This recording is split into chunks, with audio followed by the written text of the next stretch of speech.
Welcome to When Creativity Knocks All-Star Designers Holiday Series. Today, Judi Watanabe from JudiKins is here to show us this adorable trick-or-treat card. And what's the secret to this? It's got this cute little treat in there. No tricks, just treats.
So Judi, what's the first step in creating this adorable spooky card? So what I'm going to do is I'm going to take this white piece of paper and I'm actually going to turn it yellow by painting it. And I'm going to paint it with the Decodrt Americana paint. The chalky finish. The That's chalky a great idea finish. to make custom colored cardstock if you don't happen to have a color on hand but you have paint. Exactly. It's a great idea. So what I'm going to do is I'm just going to take this is a sponge here from JudiKins and it's called the color sponge.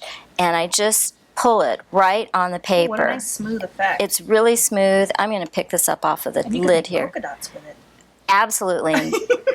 It's really fun. It's really easy, fast, simple, and you just kind of pull the paint across the card just like so. And it doesn't matter which way you pull it.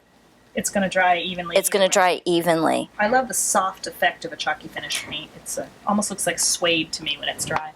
So once that's dry, so I'm going to set that aside, and maybe you can cover up the lid there for me. We're going to set that aside, and then I'm going to decorate my paper. So I've got a really big sheet here because we were painting the bigger sheets. And I'm just going to blot off the excess paint. And I'm going to use some JudiKins mica gloss. These are washable? These are washable, so you can just wash this off with water. Exactly. Okay. And the JudiKins mica gloss, this is the gold here. I want to use some of the gold, and I just spread it out with my finger all over the surface of the sponge. Okay. My pinky's inky. Yeah, it's kind of fun. And then take the candy apple red, and I'm just going to put that right in the center. Ooh, that's pretty. So what that's going to do is that's going to create this sort of circle of color that looks like the sun maybe, and you just twist it like so. And just kind of keep twisting it all around. And the more you twist, the more it'll look. Ooh, they're starting to blend. It kind of blends together. And you just keep doing this and just cover the whole surface of your card. And then the mica gloss, you can see the mica gloss, it's kind of pearlescing. Yeah, well, see, when it's dry, you've still got that pearlescent shimmer. Right, and it really makes for this kind of bright and shiny background here. Then what I did was I cut that big sheet of paper into quarters because this is going to be the background piece on my card. I'm going to take my trick-or-treat stamp and I'm going to stamp it with black pigment ink here. So I just ink it up like so, just tap, tap, tap. You can really see the luster from that. It's beautiful, that mica gloss. Oh, yeah, that looks great. Doesn't it look good? Okay, then I'm going to stamp the trick-or-treat right on the top left corner of the card.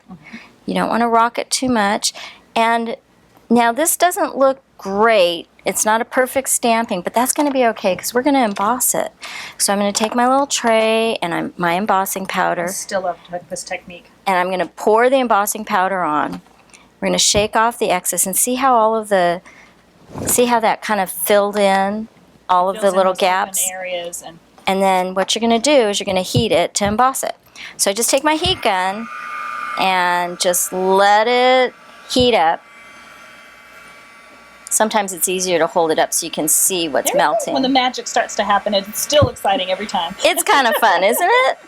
And the reason why I'm embossing this is you're going to see this on the next step is because when you emboss the trick or treat, it really looks sharp, excuse me. Yeah, it pops off the card. It also reflects the light like that shimmering from the mica gloss. So. Okay, and the next step is to take this card and you're going to mount it onto your fold over card. This is a square card, and I'm just going to use some double-sided tape here just to attach it onto the card like so.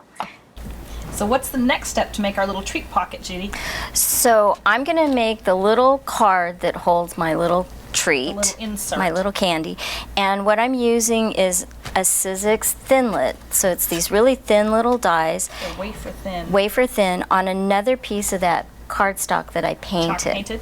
And what you do is you just run it through your Sizzix. You've got to use the multi-purpose platform and two of the plates, and just run that right through. We do have a video on our One Creativity Knocks site that shows you exactly how to use the Big Shot machines. Perfect. And then here's my little card that I cut out. Nice little round edges. A little embossing. I see a raised area yeah, on the edge. that works out great. So then you're going to take your stamp and you're going to ink up your little, these are cute little eyeballs. They're kind of looking at you like, what's going on? They make me smile. And then you stamp it onto the card like so. And one thing that I just want you to notice is that right now it's kind of bright and really dark, but when it's been sitting for a while, it actually lightens up. The chalk paint. It has something to do with the chalky paint. It's a nice finish because I want this to be subtle in the background. But I see the difference now between the ink that it's the same ink, but Right. the one that you embossed versus... Exactly, exactly. So then I use this other crazy stamp, which is this kind of little circle of, we call it the ball of string, and I stamp that in the upper corner here, and that sort of creates like a moon, little fuzzy moon. I love it when you use a stamp that may not be intended for that purpose, but you think outside the box. Oh yeah, it's think, look at what you have and use it differently. right. We always look at parts and pieces and say, how did we? How can I use what that else for can we something use else? that? Yeah. Then I'm going to take my little color sponge here and I'm going to ink it up onto my ink pad just so I get a light amount of ink on there, and I'm just kind of blotting it off, and then I just rub it around the edges. You're adding a spooky shadow. And that just gives us a little bit of a shadowing and a nice dusting of color. Just a little bit different from what... It makes a difference. It's the little details, and that's one of the beautiful things about your projects, Judy, is the details are always there. Oh, thank you. Okay, so I just let that dry. Now what I need to do is add my next embellishment, which is going to be this Spooky. cute little bat. So how did you make this fun little dimensional spooky bat accent? It's great because I used the Makin's clay, the air dry clay. I just rolled out some of the air dry clay on this little craft mat here, and I used this rolling tool here, just like so. And it's soft right out of the package, so it's easy to roll. You Exactly. don't have to work it and work it. Exactly. Then the next step is I'm going to actually take my mica gloss. I'm going to squeeze out a little bit of it that's a onto the pretty card. color. It's kind of this, it's called Prussian blue, and it's sort of a navy blue. I'm going to actually use my sponge and kind of sponge it out, and then take my stamp, this sounds kind of crazy, ink it up just like so. Make sure you get enough ink on there. And then I'm going to press my stamp right into the clay. And what that's doing is that's giving me the impression, and I know this is really hard to see, but it actually puts a slight sheen It does. You can see it. of that Prussian blue right on the clay. Just a tint over that black. Now, I need to let this dry overnight because I want to be able to cut it. If I tried to cut it right now because it's wet, might it's going to shape stick. it a little bit. Right, and it's going to stick to the scissors and things like that. So I want to just make sure that this is nice and dry. 24 hours under normal atmospheric conditions, Makin's clay will be fully dry, especially when rolled thin like this. Now, here's my dried bat. And then what I do is I take my scissors, and can you...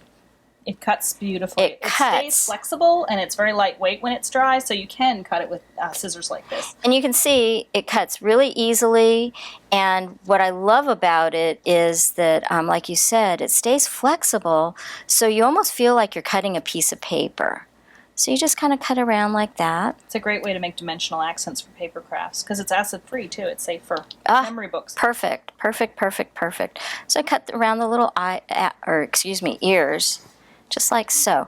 Now, there's two little eyeballs in there, and they're really cute, but They kind of disappear. They disappear. So I have my great big bottle. I love this chalky finish. Paints are fabulous, and I never realized they made this big size. It's perfect. Until I saw this, and it's like, yes! Because when you're doing furniture, you know, you have a bigger Oh, option. yeah. And it's kind of funny because I'm not going to be using too much here, but I just take my little paintbrush. This is her mungo jar and her itty bitty paintbrush. And then I just come in like so, and I just paint the eyes. Just giving him a little... Just a little bit.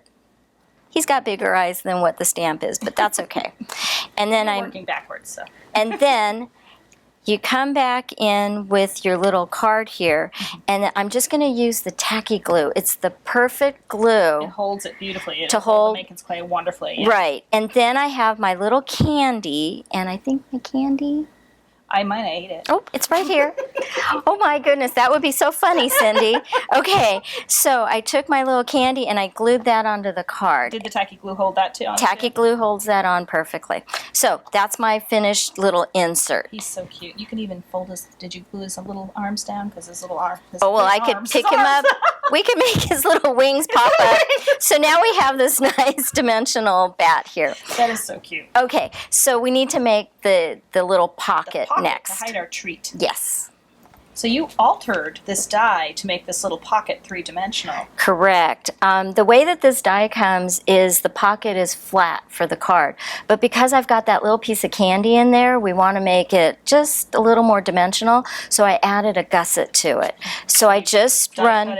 Right. So you just run your die through the machine just like we did the other one. This is it's a Life Made Simple set. It's called Pocket Card and Geo Tags, and it really is a very versatile set. It's great. Then what I'm going to do is, see how it's got this little tab on here? So this is the tab it came with. This is the tab that it comes with. But what I did was I put a score line on either side. So I just measured up about an eighth of an inch. A little more than a little less than a quarter, it looks like, with your ruler. Right. You used your scoring tool to make a scored edge. Right. And then what happens is then you're going to fold this like so. But I still have to make two more scores here.